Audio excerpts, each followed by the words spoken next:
Welcome to Securing America with me, Frank Gaffney, the program that's a kind of owner's manual for protecting the country we love against all enemies, foreign and domestic, to God's glory and that of his kingdom. I am thrilled to have with us a friend and colleague of many years. His name is Todd Bensman. He is one of our country's preeminent authorities on, well, the invasion that is taking place in the southern border of the United States and has now been for the duration of this presidency. It is reaching epic proportions, and we're going to talk with Todd about why that is and what its implications will be for all of us, not just in the so-called border states, but every state in the union, because we're all border states now. Todd Bensman is the National Security Fellow of an indispensable organization, the Center for Immigration Studies. He is also the author of a superb book, America's Secret Border War. He writes prolifically and contributes mightily to this public policy debate about one of the most important national security and homeland security issues we face. Todd Bensman, it's great to have you back at Securing America. Thank you for taking the time, sir. Good to be here. Thank you. Well, give us a little bit of level setting on what the border looks like at the moment, Todd, the magnitude of this invasion, just maybe a snapshot from last month's statistics. Well, again, we're in the ionosphere on apprehension numbers, 158,000 apprehensions at the southern border in the month of February. That's a little bit higher than what we had in January, but it's all in the ionosphere, places that we have never been in United States history. Altogether, we're looking at about 2.4 million in the last 12-month period. This is not including gotaways, which is probably another 400,000 or 500,000. So the numbers are just like we've never been here before, and that continues. And that we are still 400,000 to 500,000 number is obviously a ballpark on those who have managed to elude the border patrol and are, heavens knows, here for what purpose. But the sheer volume of this, some 3 million people, I guess, in the past year, would be truly on the scale of an invasion. Our friend Steve Bannon likes to talk about D-Day involving something on the order of 150,000 troops. For heaven's sakes, I mean, this is staggering in terms of the numbers. And I'm always minded to ask, of that number, Todd, how many would you expect are military age men, for want of a better term, and unaccompanied at that? Well, again, that's really a tough one to talk about because of the gotaway numbers. The Title 42 pandemic pushback rule from the Trump era targets mostly adult males. So we do have a good sense that very significant numbers in the probably a good half a million, 1.3 or 4 were going to be men or singles. You could say they were singles. I don't actually know how many were men versus women, but a lot of those get away because we ended deportation in the interior. So the whole goal for those people to not get pushed back into Mexico is to get past the 100-mile mark at the border. Beyond that, Border Patrol feels like it has no jurisdiction, and then it becomes a matter of ICE. And ICE is stood down right now.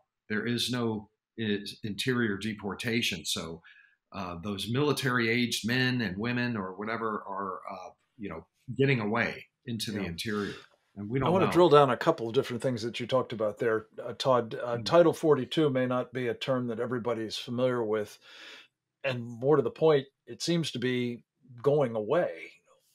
What is it, and why does that matter in terms of what we're experiencing here?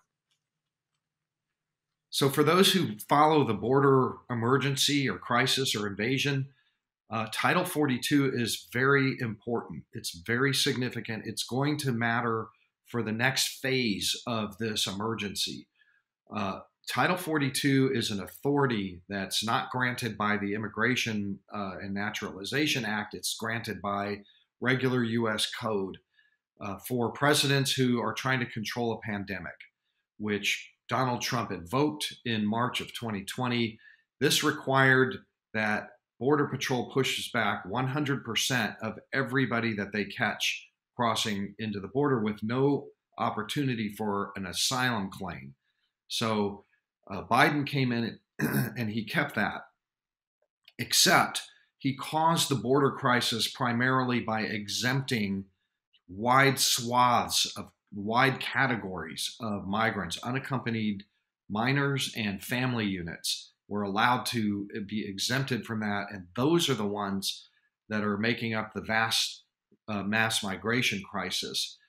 But the majority of people coming across the border were in totality, were being pushed back under Title 42, probably 2/3. Just 1/3 is the one that made up the crisis that we're seeing.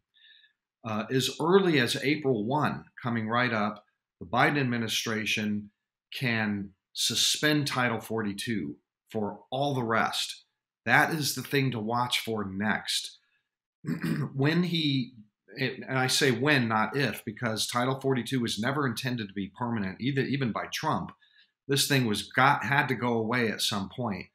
But the Biden administration has been clinging to this really secretly, pleased that they at least have that, because they were able to push back so many. But when that goes away as early as April 1, then we are going to see something of a magnitude that you have not seen before in this country.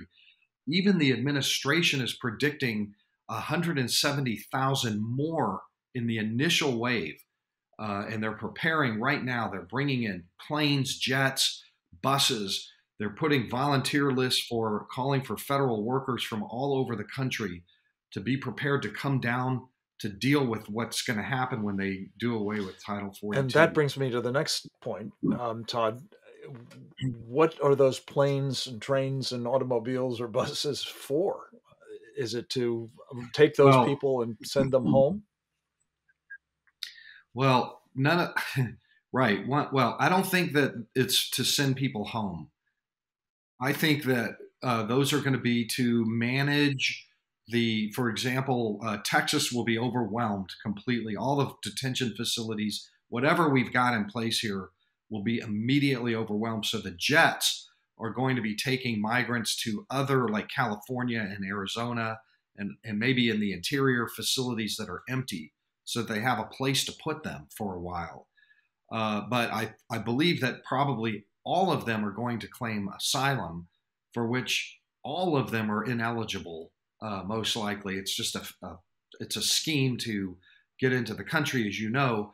And so I think that we are probably going to be so swamped. I hope I'm wrong, but I've been down there too much to know better. But I think that all of our facilities and everything that we've got in place is going to be so swamped that they're probably just going to have to just wholesale let them go. But then wave them through. It's not just a question of letting them go in, say, Texas. It's a question of then using these various means of transportation to move them all over the United States, no?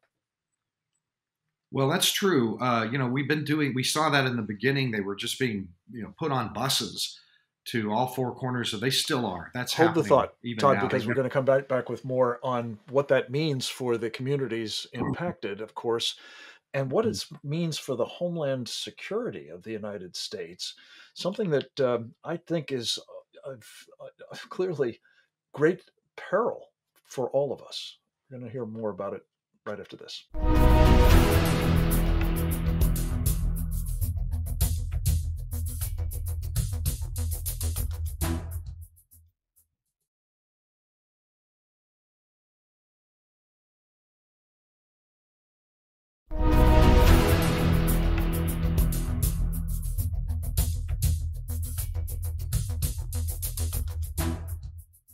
Welcome back. We're talking with Todd Bensman about the crisis at our border, and that term is used often, and it sounds hyperbolic, but if you thought it was bad before, what Todd is now forecasting in terms of what happens once this so-called Title 42 provision is waived, essentially for everybody trying to get into this country, we're going to see uh, an epic invasion on a scale unprecedented in our history.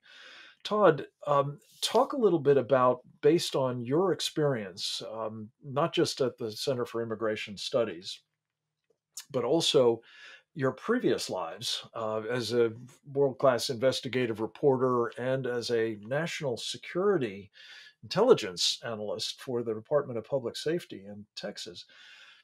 What does this actually mean in terms of people who are coming here to do us harm? Not the economic migrants, but people who are coming from places that are hostile to our country and who have an agenda that may be to further that hostility at the expense of Americans, perhaps mortally harming them. And through what kinds of techniques is that being done?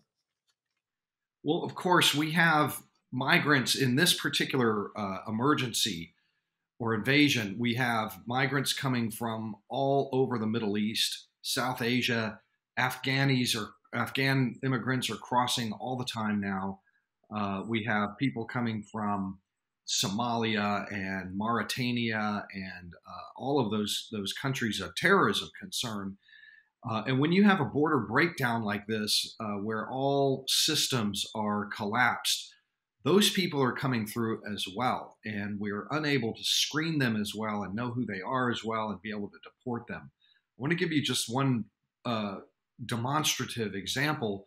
It happened in December where lots of Venezuelans crossing right now, Lebanese born Venezuela swam the Rio Grande and to Brownsville, and he flagged on the FBI's terrorism watch list. Now, typically when that happens, the FBI goes down there. I write in America's Covert Border War, and we interrogate and do, try to collect intelligence. And they did that with this, and they declared that he was a high risk with substantial derogatory intelligence as a Category 5 group member, probably Hezbollah, but it didn't say that, and a flight risk. And ICE headquarters intervened and ordered him released because he was overweight and they needed to clear the detention centers for COVID. That guy is running around in the Detroit area pursuing asylum, of all things. So that's the kind of thing that happens when you have a border crisis. You have and nobody noticed it, nobody knew. Somebody got so mad in the federal government that they leaked the documents, which I have. So that's how we even know about that case. But I suspect that there are a lot more like that. We've had Saudis cross who are on the FBI terror watch list. We have Yemenis who've crossed in California. The Mexicans caught a Yemeni on the FBI terror watch list and let him go because they're overwhelmed too and they needed detention space. So he's running around. We don't know where he is. And that's not even talking about MS-13 gang members and cartel people and all the rest. So these are people who are not just involved in human smuggling or drug smuggling. They could be involved in smuggling weapons and perhaps even weapons of mass destruction in furtherance of their uh, harmful agenda, whether it's jihadism or whether it's motivated by some other animus towards this country. And Todd Bensman, in the course of your career, you've seen the toll taken by these folks, whether it's fentanyl, perhaps, whether it's the petty criminal activity or the possibility of mass destruction as well. This administration seems indifferent to this problem. Is that overstating it, or am I missing something? I think that the Biden administration is privately very concerned about this because of the midterm elections. They are polling as badly as anybody can poll on an issue. This is their worst issue. It's going to drag everything down.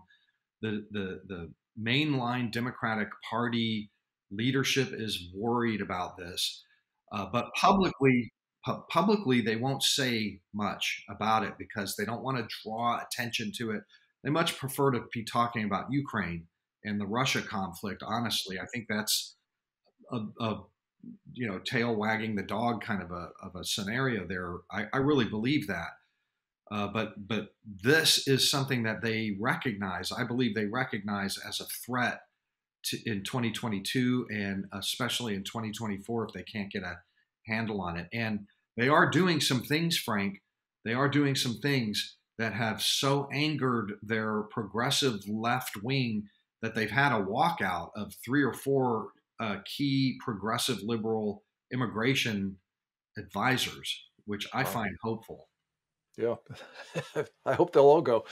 But the question, I guess, Todd, that answer prompts is they're concerned, all right, but they're not necessarily concerned about the national security or homeland security of the country. They're concerned about their political it's repercussions, for all the wrong down reasons. ballot, among others. So, Todd, among the things that is happening as a result of all of this, the immense boosting of criminal activity, particularly among the cartels on the other side of the border. And increasingly, I think there's evidence, as you know better than anybody, of it happening on our side of the border as well, is the upgunning, if you will, of these cartels to the point where they're now taking on the military of Mexico directly in huge firefights. I think Nuevo Laredo was a spectacular one just last week or so. Talk a little bit about that, and what are we going to have to do lest that spill over in a very, very dangerous way on top of the problem we've just been talking about? Well, the Mexican cartels, as we know, your viewers should know, control the border.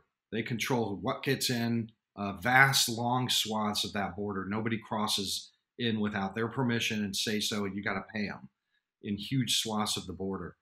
And they're very powerful, and they've gotten incredibly rich off of this, millions of migrants coming through, incredibly wealthy and powerful. And that goes in line with the Obrador administration's stance toward the cartels, which is hands off from the very beginning of the Obrador. Yeah, right. Obrador has been like, let them be, let them operate. We're not in a war with them. And I think that is not doing us any good. There was an operation last week where it was an FBI-led operation with the Mexican military and intelligence services that actually apprehended the CDN cartel's leader and got him back over the border to our side, which is the first time I've seen anything like this in all the years of Obrador. That just doesn't happen. I'm not sure why that happened. The gun battles that we saw in Nuevo Laredo were an attempt by his followers to slow down they knew he had been captured, to slow down his extradition. But the point is that is a rare operation. We need to see a lot more of that type of operation. I don't know why they did it then, but it probably had something to do with, go ahead. Well, it's a hopeful sign, and it is in contrast with another operation, and we don't have time to talk about it today, but I hope we'll catch you back on soon to discuss the ant operation that the Mexican government is running that apparently is actually helping get people into this country rather than defend that border.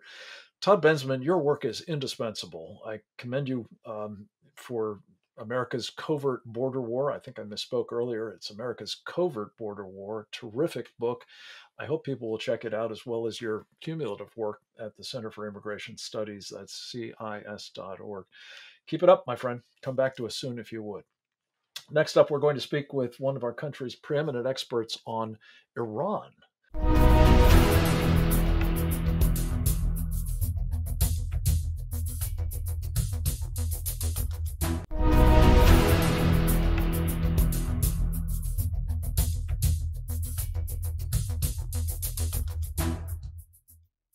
We're back. And it's a special pleasure to be able to say we are joined by one of the world's preeminent experts on the Iranian regime that has been an affliction to its own people and a threat to the rest of us, increasingly so, for decades now. His name is Dr. Harold Rhode. He is one of the longtime duty experts on both Iran and the Middle East more generally for the United States Department of Defense, now retired after decades of distinguished service there, and is a distinguished senior fellow these days at the Gatestone Institute. He is a valued contributor to our work and has been for many years, and I'm very pleased to have him here to talk about, well, the subject of one of his most important books, I believe, The History of Islamic Warfare. An ancient doctrine marches on, as practiced by the mullahs of Iran.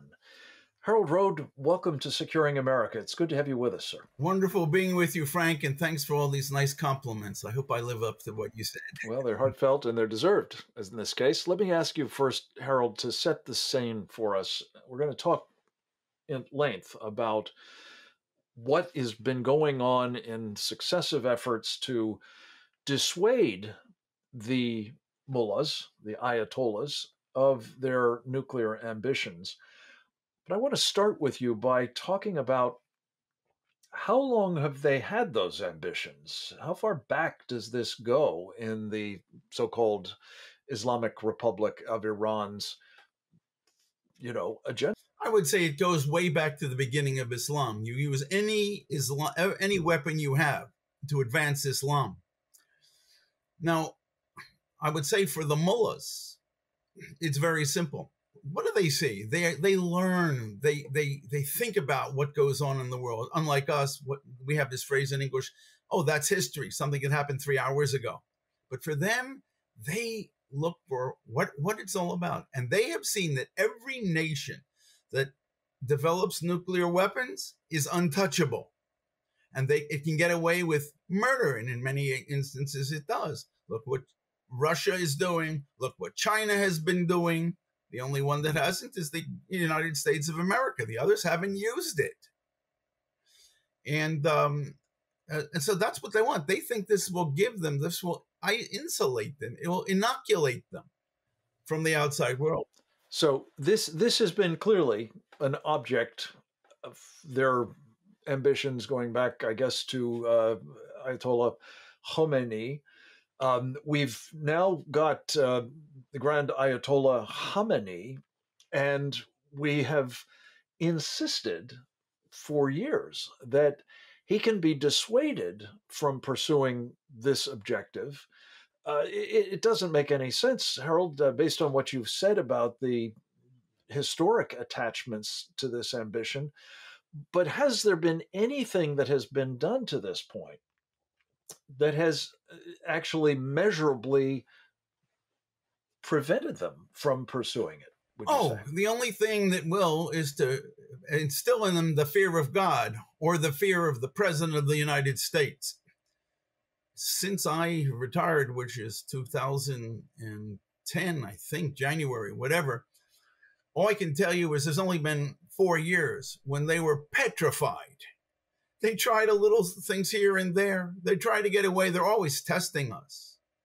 But by and large, they were afraid of President Trump. This guy, if you read the Iranian press and you read how they talk among themselves, it's very clear this guy is at our beck and call. And frankly, the way they do it, I don't know how I'm going to say this in polite language. What matters in Iran is who's on top. It doesn't matter who's on top, rather on bottom. Who's on top is the one who's powerful. He controls the game.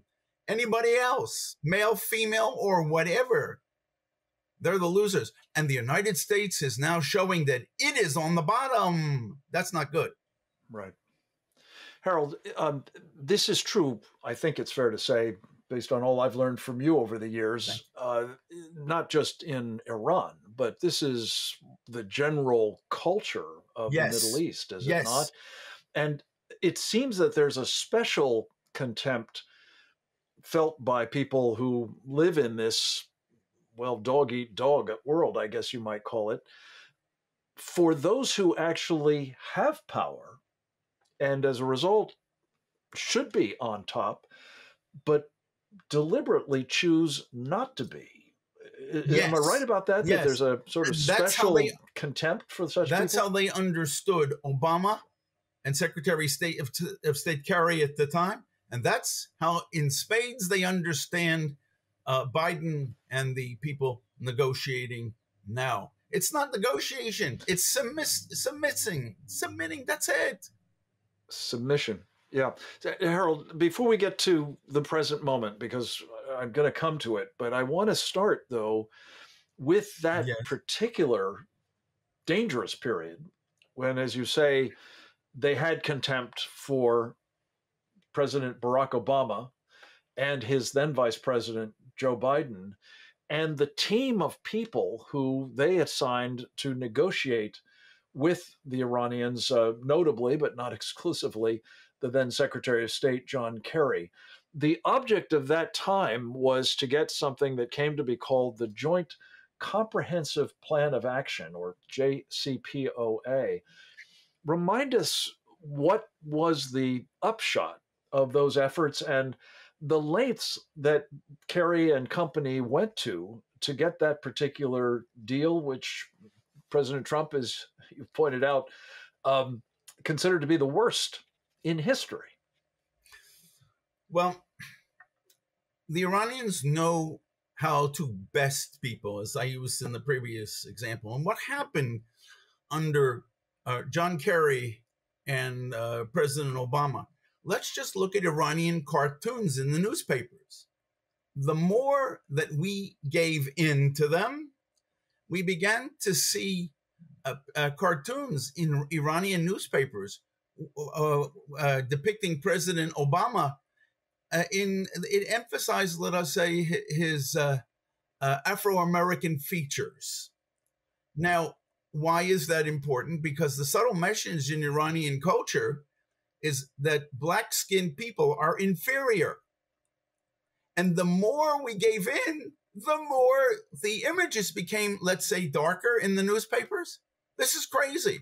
Now, what about John Kerry? John Kerry, at one point, was on crutches. Now, anybody who has a defect like that, for whatever reasons, in this case, I understand that Kerry broke his leg or something, then all the cartoons had him on crutches. And that is, we're on top, they're on the bottom. The more we gave in, that's what happened. And it got worse because, to some extent, Harold, is this not really just a manifestation of sort of the culture of the bazaar, that you go into to buy a rug in the bazaar and you're prepared to pay any price the merchant might charge? That price just grows and grows and grows. And that certainly seemed to be the case in this instance. In this, the European allies, as I recall, Harold, actually derided John Kerry as well, saying he was behaving like he was the Iranians' lawyer in these negotiations. So what came of all of that, Harold? What came of all of that is we signed an agreement. And again, the chief Iranian negotiator, the Iranian foreign minister at the time, Zarif, wrote a book in which he explained how it all worked and how he basically got Kerry to agree on all sorts of things. And the way he did it, he basically said is they became very close personal friends. And at one point he writes, Kerry was talking about some problem and even crying. Anybody who cries is weak. Oh, my Lord. And it's like, and what Zarif's point was, I got him where I wanted him. And we went to each other's weddings, all sorts of stuff like that. I don't remember the details. It really doesn't matter. They were the ones who dictated to us, and our response was to say, yes, sir. And there were all sorts of side agreements, and I don't know what they were. But if there are side agreements, it means they're afraid to have them come out in public. We must be really, really embarrassed. So they must have been our people, the Americans must have been very embarrassed but God forbid it should get out in public. Right. At the end of the day, as I recall, Harold, this thing was such a dog's breakfast, as they say, that the administration declined even bringing it forward for Congress's consideration, the Senate's advice and consent, as one would a proper treaty. In the end, they kind of blew it through the Congress on majority votes, but with an awful lot of people, including prominent Democrats, sharply critical of it, and I guess basically holding their nose. Harold, we're going to pause for just a second for a moment to come back to this topic of the legacy of that negotiation, the product of the deal that, as I say, Donald Trump reviled and actually repudiated when he became president of the United States, and the extent to which the same people who brought us that terrible deal, manifestly defective, manifestly unavailing in terms of actually restricting, let alone preventing the Iranians from getting a bomb, have been put back in charge and are now negotiating this nuclear deal 2.0 with the Iranians and are apparently imminently going to unveil it in all of its odious character. We're going to talk with Harold Rhode about what this new deal looks like and what it will mean not just for the Iranian people or even for the region, but for us as well.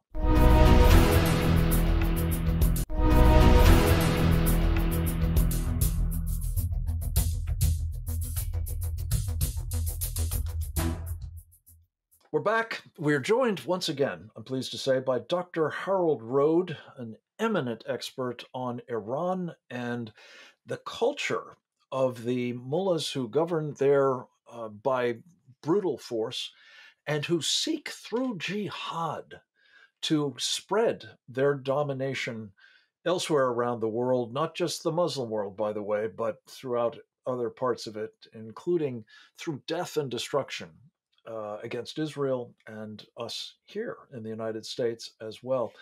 Harold, I did want to just come back as we set the stage for this conversation about what has been happening on Joe Biden's watch, with the recollection that going back literally to the founding of the Islamic Republic in Iran, when Jimmy Carter made the terrible strategic error of having the Grand Ayatollah Khomeini come back to Iran and ultimately take over in a civil war, I guess you'd call it, or action against the then Shah of Iran. Ever since that time, it has been an endless incantation of this regime: death to Israel and death to America, the little Satan and the great Satan.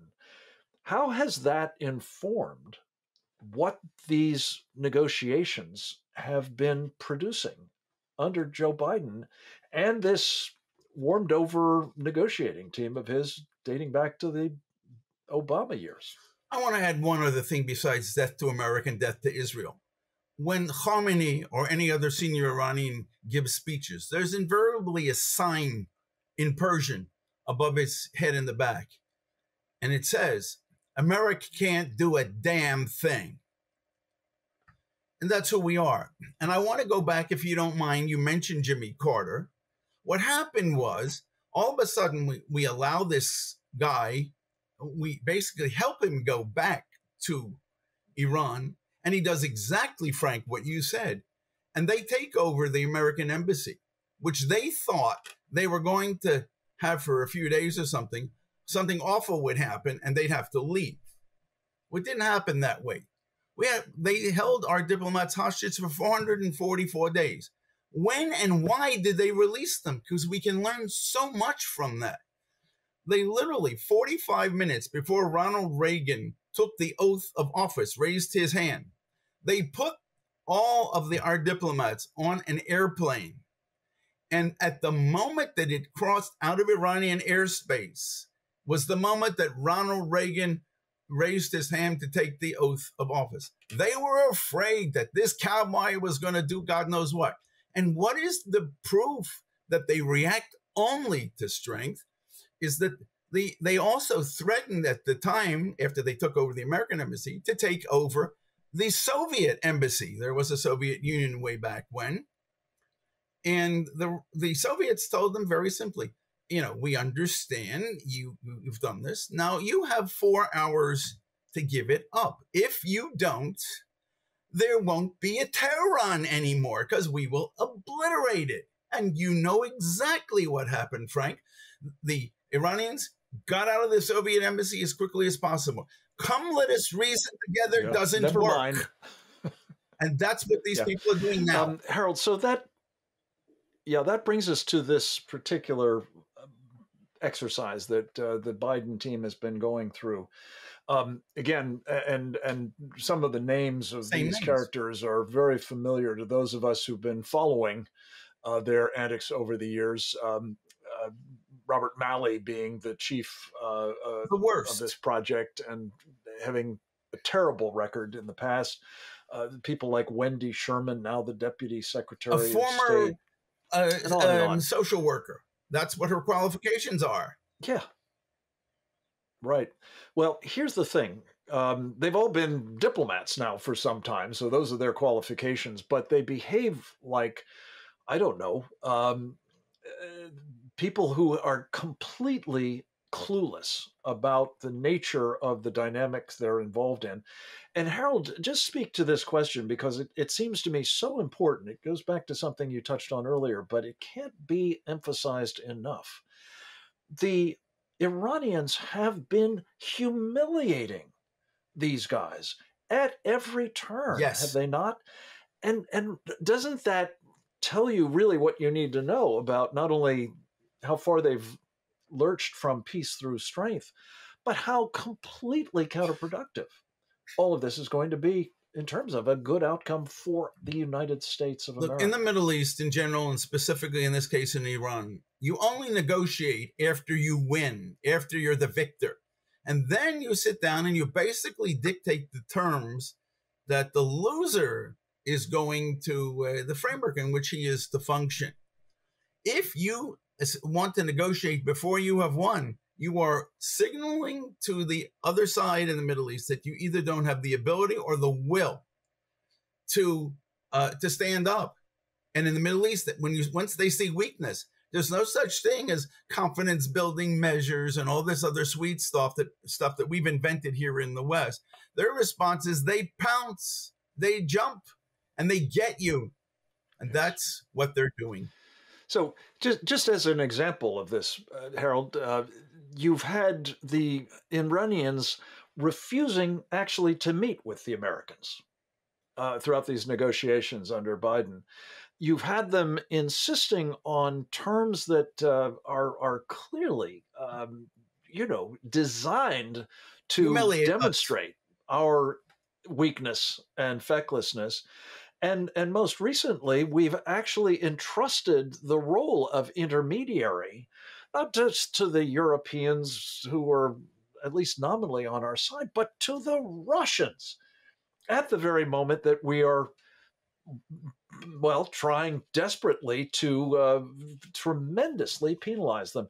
It's hard to imagine a more incoherent policy approach or one more designed to fail dismally, except in the sense that it produces some sort of document, some sort of understanding, shall we say, like the Joint Comprehensive Plan of Action that won't produce the desired results.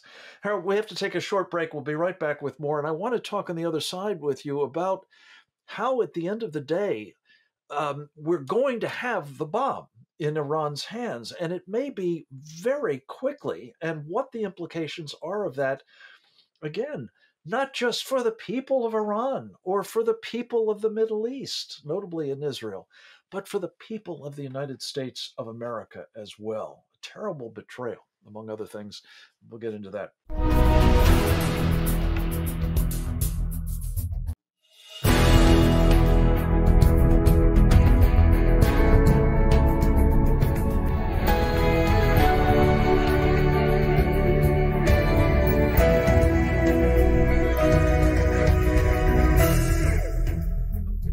once again, we are visiting with Dr. Harold Rhode, one of the most thoughtful analysts and most informed experts about the minds of the Iranian mullahs and their subordinates. Something that unfortunately is in very short supply on this moment in the Biden administration. And you can see the results of that shortcoming in terms of the deal that is now dribbling out in its details. Harold, talk a little bit about what we know these guys, Bob Malley and well, Joe Biden, Kamala Harris, and the rest have so far apparently agreed to do with the Iranians. Well, they basically, we can talk to her blue in the face. They basically are submitting to Iran. End of story. There's nothing else to say. Iranians rule the roost. And let's just quote the Russian ambassador to these talks in Vienna, Ulyanov, who said he admired the Iranians. They fought for every comma, every this, every that, and the other thing. And everything they fought for, we submitted to. Here's the thing. In the Middle East, patience is absolutely important. There are no deadlines. And you used before the rug store analogy. Frank, you go into a rug store. You never tell the merchant what rug you're interested in. And you have to have time. If he knows you got to get out right away, bang, the price of the rug keeps going up and up and up. We have deadlines. Oh my God, we got to do this before this and before that. Excuse me. The Iranians' responses, we have patience. We can outwait the Americans. In the Middle East, that's the way it is everywhere. And the moment you go and if you say, I'm here, let's talk, let's have coffee, let's have tea, and you be nice, but you go nowhere and all that, the price goes down. And every time we give on a point, the Iranians say, thank God. And we go for another one. And it is, again, this is not an agreement. And please remember, all written agreements in the Middle East are nothing more than pieces of paper, if they're not backed by strength.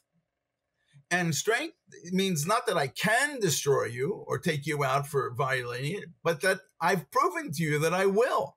Like under President Trump, we took out Soleimani, who was one of the military geniuses of Iran, and that set them back a lot. It works. It did, and it commanded their respect, attention. I think, Yes. in a way that nothing else did. And Harold, let me just ask you about one thing that we've been teasing out of this negotiation, and that is we're going to give them a lot more money. I've heard $10 billion at the low end and $150 billion, which is, I think, pretty much what we gave them the last time around. Is that imaginable to you? And what will the consequences be of that kind of money flowing into the hands of, what has been called, I think rightly, the world's most dangerous sponsor of terrorism? Oh, it's very simple. It means they got all the cash they need to supply their allies, and they are other Shiites like the Houthis in Yemen, Hezbollah in Lebanon, and so they're going to just, the level of terror is going to go up. But here's the bottom line, Frank, and I think it's extremely important. The Saudis, the Emiratis, and even the Israelis, because the present government of Israel is kind of weak. It's sort of left-oriented.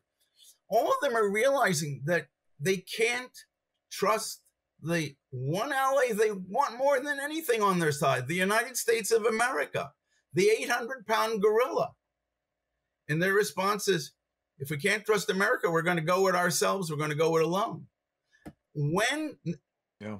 Well, it seems as though in some cases, Harold, they're making a further decision, not only that they're going to have to abandon their confidence in our protection. I mean, the Saudis, for heaven's sakes, as you know, have actually witnessed us not only recognizing, in effect, the Houthi rebels, as they're called, the Iranian proxies in Yemen, and, taking them off the terrorism list, for heaven's sakes, but we're actually removing the anti-missile protection they need more than ever, the Saudis, because the Houthis keep attacking them with various rockets and missiles. So they're making that calculation. They can't rely on us, as you say, Harold, but they're also, it seems, increasingly inclined to make deals, or if you will, separate peace with people like the Chinese Communist Party, Iran's most important sponsor. Well, what's up with that? I agree with you on one level, but here's another thing. If America truly abandons them, and they will know this when and if this agreement is in fact signed, and whatever is published, it frees them to do what? They're on their own. And I would say the greatest thing that could happen would be that if that happens, maybe when that happens, that the Israelis will simply take care of the Iranian nuclear problem. And Frank, as you know, I might have worked for the Pentagon all these years. I'm not a military expert. I'm a culture expert on Iran. And all I can do, there are some wonderful military analysts who know this, like tried and tested, and they know. And I have a simple question. Can Israel take out Iran's nuclear program if it decides to? And uniformly, I'm getting one answer. Yes. So that's maybe the only alternative. Harold, that's the bottom line, and we have to leave it at that, I'm afraid, for the moment. But we will be coming back to you with, I hope, more questions and more important insights into what the Israelis are contemplating right now and what the Biden administration might do to interfere with it. In the meantime, thank you for your insights and expertise today. As always, it's bracing, but desperately needed, particularly as a corrective to what the Biden team is doing with the Iranians. Thank you to the rest of you for joining us for this edition of Securing America. I hope you feel better equipped to help us in doing just that. Check out our website, securingamerica.tv, for more about what you can do.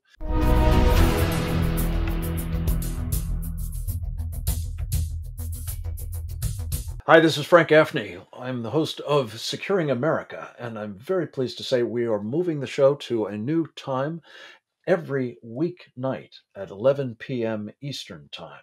You'll be able to find there, of course, the same terrific content, the same high-caliber guests, and the same vitally important information about protecting the country we love. I hope you'll join me there every weeknight at 11. Thanks.